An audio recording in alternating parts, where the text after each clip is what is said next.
افغان حکومت طالبان کے ہاتھوں پسپا، اشرف غنی ملک سے فرار ہو کر تاجکستان چلے گئے۔ چیف ایگزیکٹو عبداللہ نے تصدیق کر دی۔ پیغام میں کہا، سابق صدر نے صورتحال کے سیاسی حل کا کہا ہے، ملک چھوڑ کر اشرف غنی نے دھوکہ دیا ہے، عوام بے چینی کی صورتحال میں امن و امان برقرار رکھے۔ طالبان کابل میں داخل، صدارتی محل کا کنٹرول سنبھال لیا۔ ترجمان طالبان ذبیح اللہ مجاہد کی تصدیق۔ اعلامیے میں کہا، افغان پولیس اور دیگر متعلقہ اداروں کے اہلکار اپنی ذمہ داریاں چھوڑ کر جا چکے۔ شہری طالبان سے خوفزدہ نہ ہوں، ہسپتالوں اور ایمرجنسی سروسز کو نہیں روکا جائے گا۔ ترجمان طالبان سہیل شاہین نے عام معافی کا اعلان کر دیا۔ کہا، پہلے بھی معافی دی تھی، ایک بار پھر دعوت دیتے ہیں کہ آئیں اور قوم و ملک کی خدمت کریں۔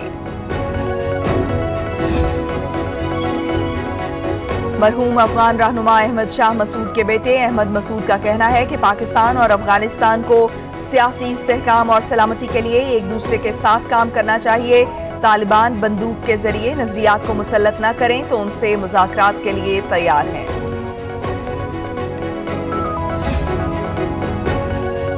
امریکی عملے اور مشن کو طالبان سے کوئی خطرہ لاحق ہوا تو امریکہ سخت جواب دے گا۔ امریکی صدر جو بائیڈن نے طالبان کو خبردار کر دیا، کہتے ہیں افغانستان میں موجود امریکی عملوں اور امریکی اتحادیوں کو کوئی نقصان نہ پہنچایا جائے۔ بھیجے گئے امریکی فوجیوں کی تعداد 3000 کی بجائے 5000 کر دی گئی۔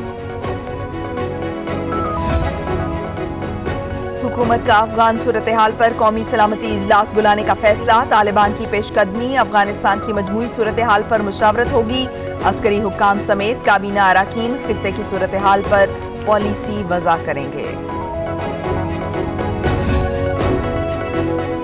وزیر خارجہ شاہ محمود قریشی اور برطانوی وزیر خارجہ ڈومنک راب کا ٹیلی فونک رابطہ۔ دونوں وزرائے خارجہ نے افغانستان کی تیزی سے بدلتی ہوئی صورتحال اور آگے بڑھنے سے متعلق امور پر تبادلہ خیال کیا۔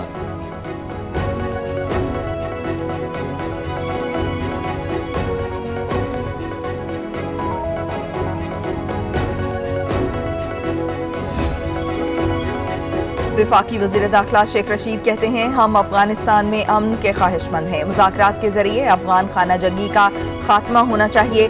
کووڈ صورتحال کے باعث کئی ہفتوں سے تورخم بارڈر بند ہے۔ افغانستان میں موجود صحافیوں کو نکالنے کے لیے اپنے سفارت خانے کو ضروری ہدایات جاری کر دیں۔ محرم الحرام کے دوران ملک میں امن و امان کی صورتحال کو یقینی بنایا جائے گا۔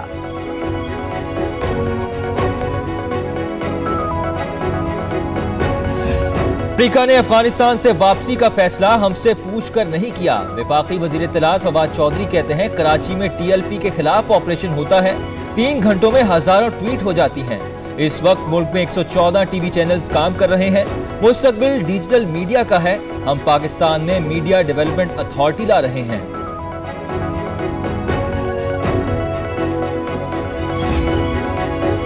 مسلم لیگ نون نے میڈیا ڈیولپمنٹ اتھارٹی مسترد کر دی۔ ترجمان مسلم لیگ نون مریم اورنگزیب نے کہا کہ سلیکٹڈ ٹولے کی اس اتھارٹی کو مسترد کرتے ہیں۔ یہ اتھارٹی عوام کو آئین میں دیے گئے اظہار رائے کی آزادی سلب کرنے کی کوشش ہے۔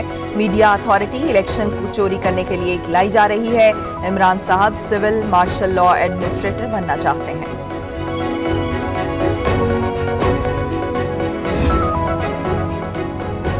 وزیراعظم عمران خان ملک بھر میں یکساں تعلیمی نصاب کا اعلان کریں گے۔ پنجاب، کے پی، گلگت بلتستان میں نصاب کا نفاذ ہو چکا۔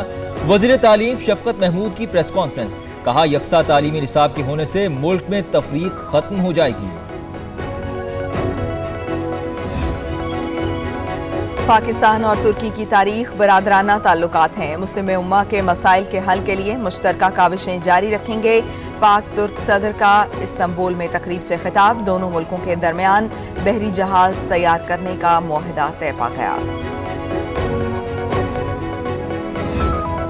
کراچی میں منی ٹرک دھماکے کی وجوہات کا اب تک پتہ نہ چلایا جا سکا، نہ ہی مقدمہ درج ہو سکا۔ دھماکے میں 13 افراد جاں بحق، 7 زخمی، 7 خواتین اور 6 بچے بھی شامل۔ خاندان منی ٹرک پر شادی میں شرکت کے لیے آیا تھا۔ متاثرہ فیملی کا تعلق سوات سے تھا۔ وفاقی وزیر داخلہ شیخ رشید اور وزیر اعلی سندھ نے واقعے کا نوٹس لیتے ہوئے حکام سے رپورٹ طلب کر دی۔